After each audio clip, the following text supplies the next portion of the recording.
Triceratops!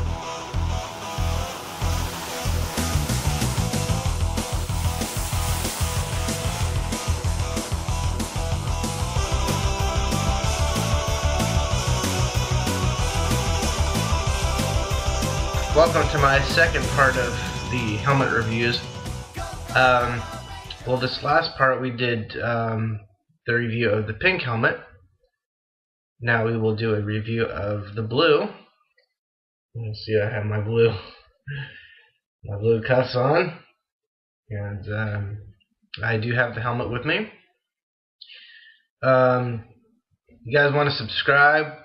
Just click that subscribe button and check out these videos, because I'm going to be posting, try to be posting a fair amount more as we go along, trying to get back into getting things squared away. So it's taking time, but it's going to get there. So bear with me, and we'll get her done.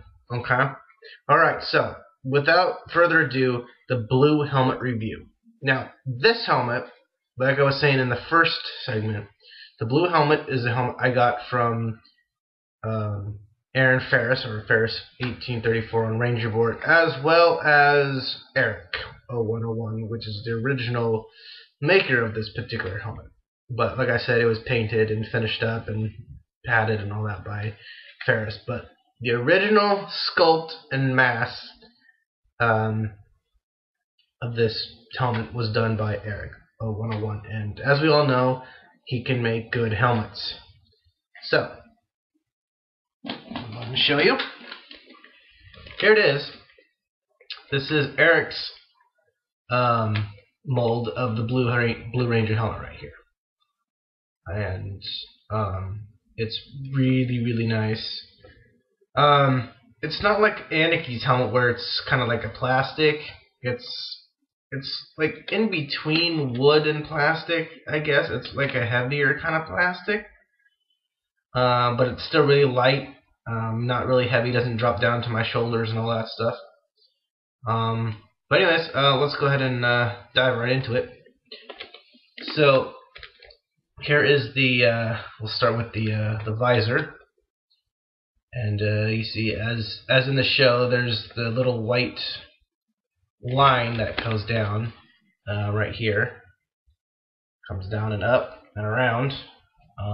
You'll notice that if you look closely at Billy's helmet, there is that little blue line that is right above the visor. And the visor, this visor was actually made from a motorcycle helmet, or it came from a motorcycle helmet. It's a motorcycle helmet visor, and it's pretty cool.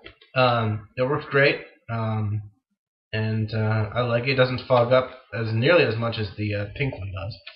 And of course, you see it's got the breathing holes again. And this one actually, you can actually breathe a lot better in this one. It seems to, I seem to be able to get more air through this helmet. So that's really nice. And we'll take a look at the top.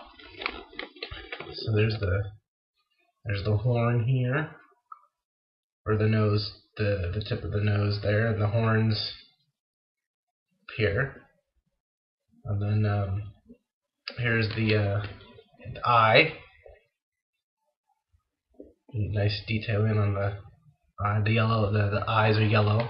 That's how it's supposed to be, obviously.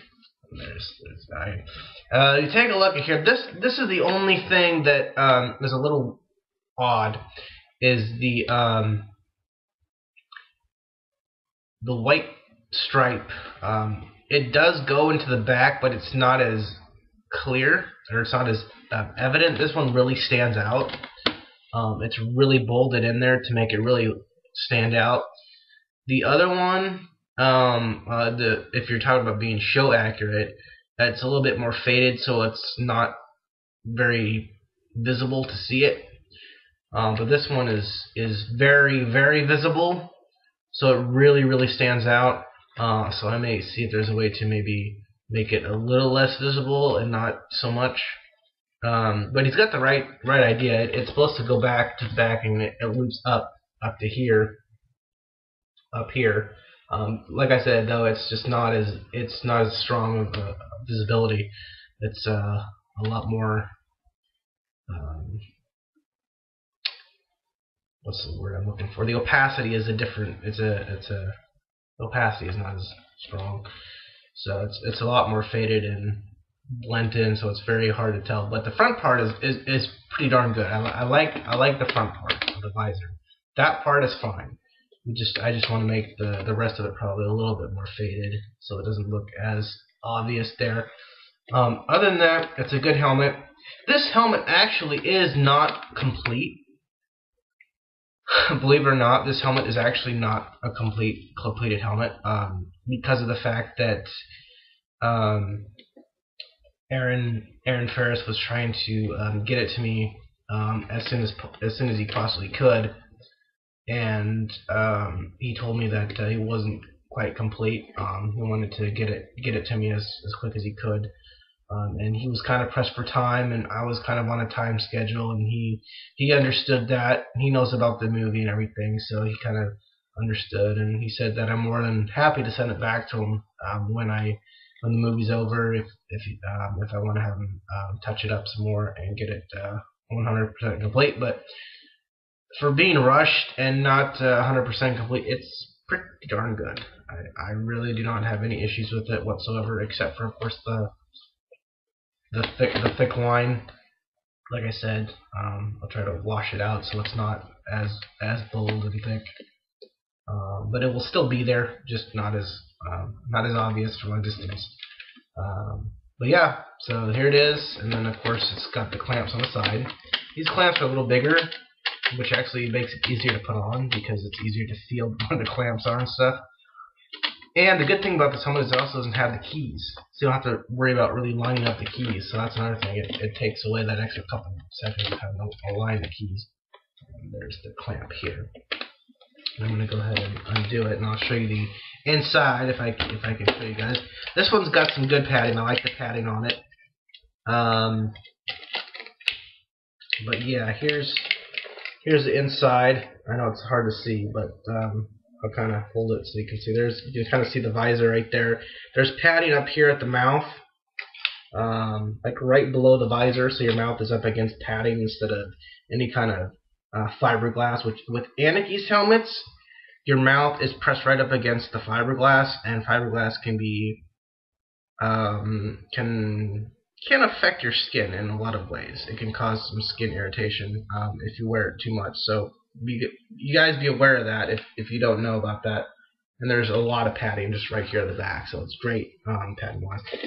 Yeah, that's another thing about Anaki's helmets. The front part by the mouth, your mouth is totally exposed to the fiberglass, and the fiberglass is not can cause some irritation on your skin. So those of you who don't know that, something to think about on Anaki's helmets. If you want to avoid any kind of skin irritation from the fiberglass, put some padding right where the mouth is. Still allow yourself to breathe and stuff, okay, but just add some extra padding there so it's not completely exposed to that fiberglass, okay? Please do that. All right, so that is the blue helmet, and as you also can tell, there is no keys. It's just opens and closes. There's no keys. You don't have to line up any keys, which makes it so much easier to put on. So I'm going to go ahead and put this on. I can talk a little bit in it. It's still hard to talk, as is most helmets. Most helmets are hard to talk, but this one in particular is a little bit easier. But I'm still probably not going to talk because there's foam padding right in the mouth, so it's a little hard. It's quite muffled.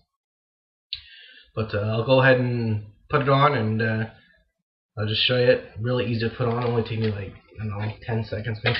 Well, maybe a little bit longer than that. But put it on really quick and see what it does.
Yeah, so this helmet is much easier to put on.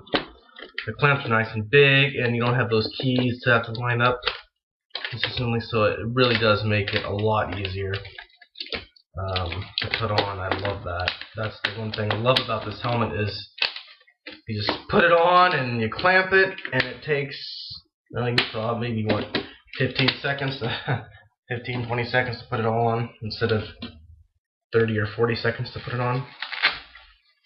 So that is my blue helmet, and again, it was made by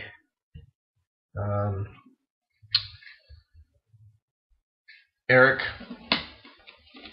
0101. I highly recommend you guys do some research, find out what helmets are going to work for you guys. Again, I do recommend, do not buy helmets off of eBay. Okay, eBay, no, unless Anarchy Store or Tsushia have their helmets going on eBay. Do not buy from anybody. Do not buy from Model for Hobby. Do not buy from anything that doesn't look quite right. Don't go to colorsuits.com for the helmets. They're just basically selling the same ones Model for Hobbies. Do not buy those, please. Okay? I'm telling you right now, and everyone else will tell you the same thing. Do not buy the helmets off of eBay. Buy the ones from the guys who know how to make good quality helmets. Don't forget to check out my other page too, my movie page, Anagel2003. That's also on my other YouTube account, and I've also got my other videos up there. But if you want high in-depth explanation and comparisons and general cosplay talk and stuff like that, this is the channel for that. AJ Films is more about the actual show and just getting the props, but this is more of an in-depth look at the actual props themselves and a more in-depth description and look at them. So, just so you guys know, goodbye.